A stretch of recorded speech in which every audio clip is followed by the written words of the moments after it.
Guys, Bhojpuri industry के power star कहे जाने वाले पवन सिंह ने भोजपुरी इंडस्ट्री का झंडा फिर से एक बार गाड़ दिया है। जी हाँ दोस्तों, आज एक खबर निकल के आई है जिसको सुन के तो पहली बार आप विश्वास ही नहीं करेंगे। मैं भी जब ये खबर सुना, जब मैं इसके बारे में देखा सोशल मीडिया पे, तब मुझे लगा कि लोग व्यूज़ छापने के लिए रील्स बना रहे हैं या फिर वीडियो बना रहे हैं। लेकिन जब मुझे पवन सिंह की कुछ तस्वीरें दिखी कि पवन सिंह जो है वो फाइनली आज अनंत अंबानी की शादी है और इस शादी में पवन सिंह परफॉर्म करने वाले हैं।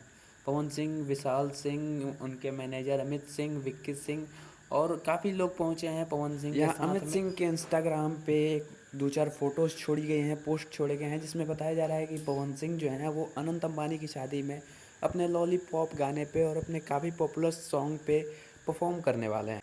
पावर स्टार अपने अलग अंदाज में यहाँ पे दिख रहे हैं और कहीं ना कहीं यह हमारे भोजपुरी सुनने वाले, देखने वाले और समझने वाले जो करोड़ों की जनता है, जो 40 करोड़ की जनता है, उसके लिए गर्व की बात है कि पवन सिंह जैसा सुपरस्टार जो है वो अब बड़े बड़े जगहों पे जाके भोजपुरी को रिप्रेजेंट करेगा।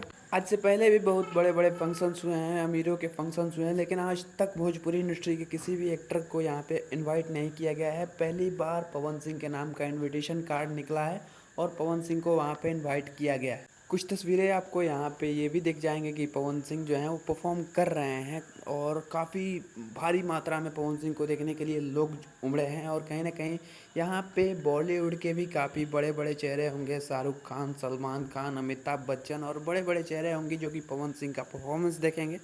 आज 12 तारीख को ये शादी जो है वो संपन्न हो जाएगी। जब मैं वीडियो बनाऊंगा तब तक अनंत अंबानी की शादी हो चुकी होगी। लेकिन एक बार आप कल्पना कीजिए कि भैया माहौल क्या होगा वहाँ पे। भोजपुरी इंडस्ट्री का एक सुपरस्टार जो है वो अपने गानों पे अपने ठुमके लगा के वहाँ पे करोड़ों की जनता का मन बहलाएगा और बड़े बड़े लोगों के सामने खुद को और अपनी भाषा को रिप्रेजेंट करेगा। वैसे आपका इस वीडियो के बारे में क्या ख्याल है? अपनी राय कमेंट में ज़रूर बताना। मिलते हैं अगली वीडियो में, तो तक के लिए जय हिंद, वंदे मातरम।